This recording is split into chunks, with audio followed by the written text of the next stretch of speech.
Bonjour à tous, je suis très heureux de vous retrouver pour une nouvelle séquence sur la chaîne Checkmate. Alors cette séquence est plutôt destinée aux débutants, c'est-à-dire des personnes qui souhaitent avoir les bases pour jouer aux échecs, c'est-à-dire les déplacements des pions, des pièces et un petit peu la configuration de l'échiquier ainsi que les règles sur les coups spéciaux, prise en passant, rock, etc. Voilà, si vous n'êtes pas débutant, je vous propose de passer directement à la séquence suivante, qui est une séquence qui sera réservée à tout ce qui concerne les tactiques, les premières tactiques de base qui permettent déjà de construire une stratégie et de pouvoir évoluer vers un classement et vers des parties beaucoup plus construites. Voilà. Donc si vous êtes débutant, restez avec moi, on démarre tout de suite les règles de base. Voilà, je vous retrouve pour cette partie réservée plus aux débutants, c'est-à-dire des personnes qui souhaitent avoir le détail des règles des mouvements ou de revoir un petit peu une remise à niveau des différents déplacements des pièces et des pions, bien entendu. Alors, cette séquence est réservée uniquement, je dirais, au mouvement. On ne va pas parler ici de l'aspect mat et l'aspect des coups spéciaux, c'est-à-dire rock, prise en passant, promotion du pion, etc. Donc on verra dans une séquence prochaine. Voilà. Alors, on démarre tout de suite avec l'échiquier qui est devant vous. Donc on a 64 cases, donc sur un plateau qui est bicolore.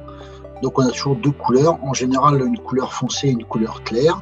Alors c'est pas tout le temps du blanc ou du noir, ça peut être du blanc, du gris, ça peut être du gris, du vert, etc. L'important c'est que les camps soient bien distingués. Alors petite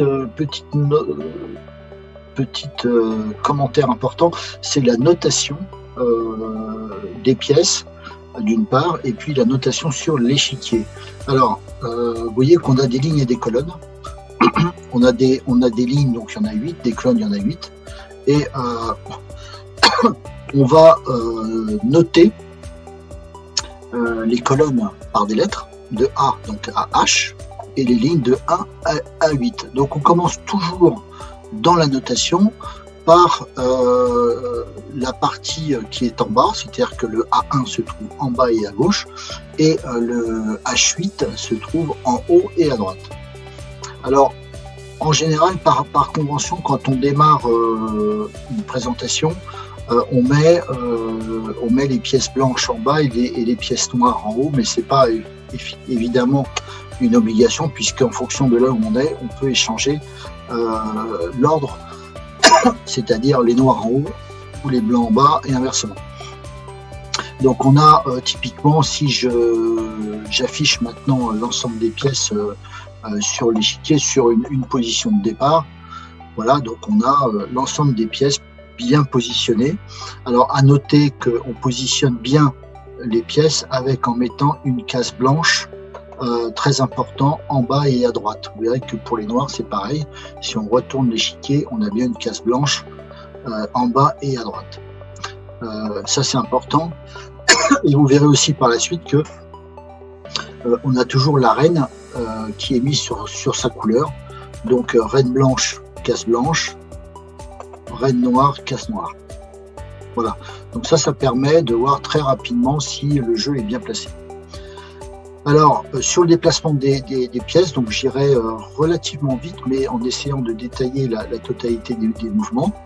Donc, ce que je vais faire, je vais prendre donc un échiquier vide et je vais commencer par la première pièce qui est en bas et à gauche, c'est-à-dire la tour. Alors, je vais positionner une tour. Alors, qu'est-ce que la tour fait en termes de mouvement? La tour, elle peut aller sur une ligne. Donc elle peut se déplacer sur une ligne et sur une colonne uniquement. Voilà, donc j'ai affiché en fait le potentiel de déplacement ou la mobilité de la tour, là qui est donc qui serait en D5 avec la possibilité de déplacement. Donc en ligne et en colonne uniquement. Alors, pièce suivante, on va s'attaquer maintenant au cavalier. Donc c'est la deuxième pièce, la première pièce juste après la tour. Donc nous avons deux cavaliers comme les deux tours. Alors un cavalier a un déplacement, on va dire un peu spécial, mais vous allez voir que c'est pas si compliqué que ça. Alors le cavalier, il saute, c'est-à-dire que il dépasse en fait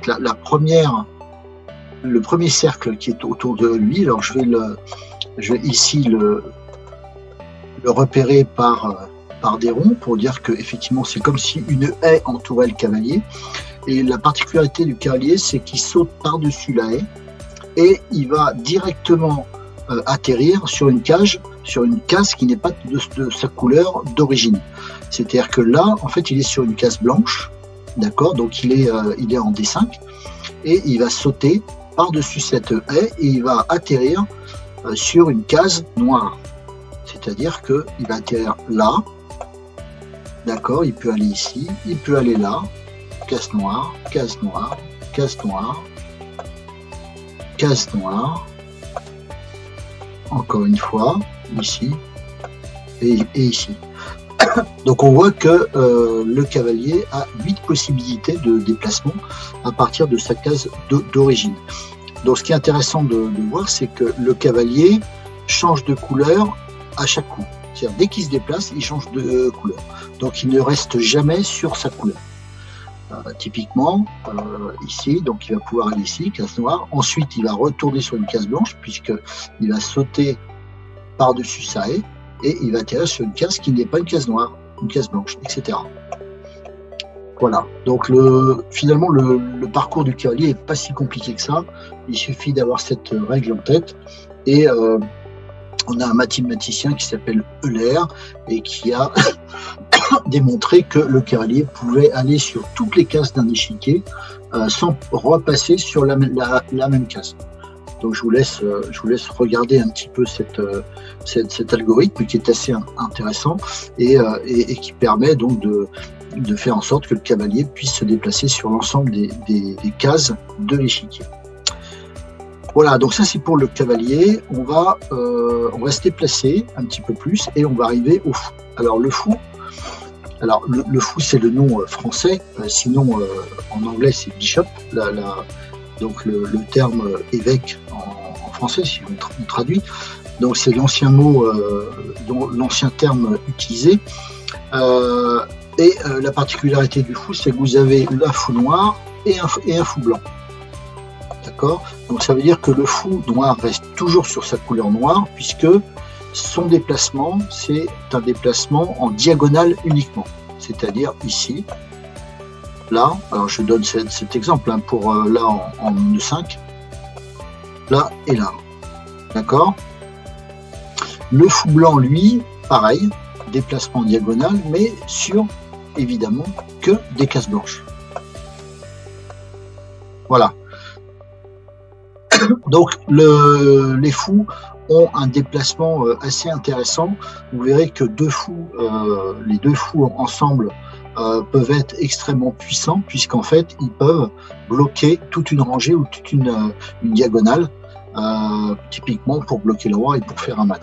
Donc il y a différents tableaux de maths qu'on verra plus tard aussi, qui utilisent beaucoup les fous pour bloquer les rois dans leur fuite. Voilà, donc ça c'est pour les fous. Voilà, nous allons nous intéresser maintenant à la pièce suivante qui est en fait la dame. Voilà, qu'on va mettre aussi en D5. Alors, la dame a la mobilité de la tour et du fou. C'est-à-dire que la dame, elle peut se déplacer comme ça, comme ceci, donc comme une tour, et peut se déplacer comme un fou, c'est-à-dire en diagonale. Donc bien évidemment, vous regardez, vous constatez que la dame a une mobilité très importante. C'est pour ça qu'on lui donne souvent le nom de pièce maîtresse sur l'échiquier. C'est la pièce majeure pour une attaque, bien entendu, puisqu'elle a une marge de manœuvre très importante. Et cette dame, en général, joue un rôle capital en milieu de partie, on verra par la suite, par rapport en fait aux différents stades de la partie. Mais en milieu de partie, en fin de partie, la dame a vraiment un rôle absolument considérable. Voilà, donc ça c'est pour la dame. Alors, ensuite vient évidemment la pièce, j'allais dire, principale de l'échiquier, c'est-à-dire le roi. Alors, sans parler du mat, c'est-à-dire comment faire un échec et mat et comment prendre le roi adverse, ou comment le tuer, c'est-à-dire quand on dit al-shamat, c'est-à-dire le roi est mort. Voilà, ça, on verra ça dans une autre séquence spéciale mat. Là, on va seulement voir la mobilité de la pièce, donc la mobilité du roi.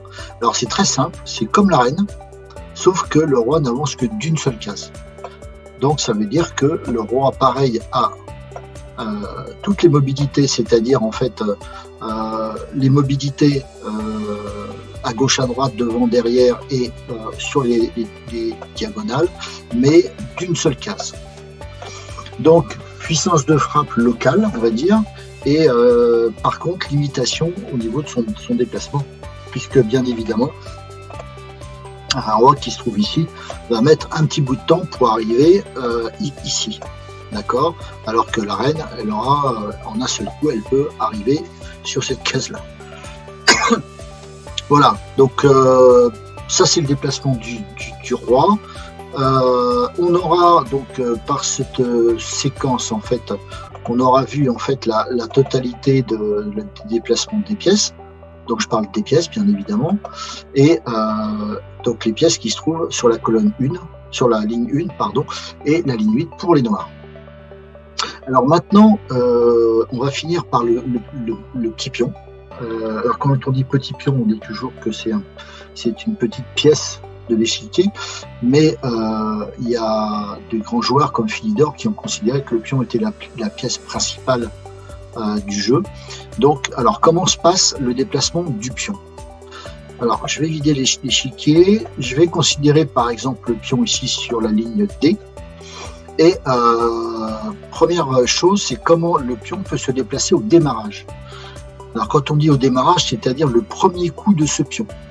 Alors si ce pion n'a jamais bougé, donc si c'est le premier coup de ce pion, il a deux possibilités. Soit avancer d'une case, d'accord, soit d'avancer de 2 cases.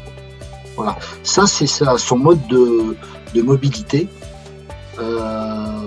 quand il n'a pas pris. On verra dans un instant comment ça va se passer là. Mais dans un déplacement classique du pion sur une case, il va simplement d'une case à une autre à partir de la deuxième case. Alors voilà, donc si, par exemple, un mouvement correct, ça serait 2 cases ici au démarrage, et puis après, obligation d'avancer seulement d'une seule case. Voilà, sur la même colonne. Il peut aussi, si ça lui chante, avancer que d'une seule case au démarrage, et après, toujours pareil, obligation d'avancer que d'une seule case. Voilà, il ne peut pas avancer de 2 cases quand il est typiquement sur la ligne 6, si c'est un petit pion blanc. Voilà, alors comment prend le pion? Alors contrairement aux autres pièces où les pièces prennent la pièce qui se trouve sur la case de destination, d'accord? Là, c'est tout à fait différent. C'est-à-dire que, par exemple, si on a une tour ici, une tour noire, le pion ne va pas prendre la tour comme ça. Ça ne marche pas, c'est un coup illégal. Donc, qu'est-ce qui va se passer? C'est que, par exemple, on a une tour ici et on a un cavalier ici, et le pion, c'est au blanc de jouer. Donc là, le pion, typiquement, il mange, c'est-à-dire qu'il prend sur la diagonale uniquement, c'est-à-dire sur la couleur d'origine. Donc il n'a pas le droit d'aller sur pour prendre, il n'a pas le droit d'aller sur une couleur qui est différente de la couleur d'origine. Donc là, il ne peut pas aller ici. Par contre, il peut prendre sur la partie en diagonale. Voilà. Donc le pion prend en diagonale et il avance devant lui. C'est la règle de base. Voilà. Donc on va voir que dans les coups spéciaux, notamment la promotion, c'est-à-dire que le pion, quand il arrive là, il se passe quelque chose, d'accord. Et on a une prise en passant aussi, on a une technique ou une règle qui permet de prendre un pion s'il a avancé de 2 cases, mais vous verrez ça dans une séquence, la séquence suivante. Voilà, donc le pion a un déplacement un petit peu spécial. Typiquement, là, on va bloquer le pion. Donc typiquement aussi, si le roi noir est là, le pion ne peut pas mettre en échec le roi, c'est-à-dire ne peut pas prendre le roi noir.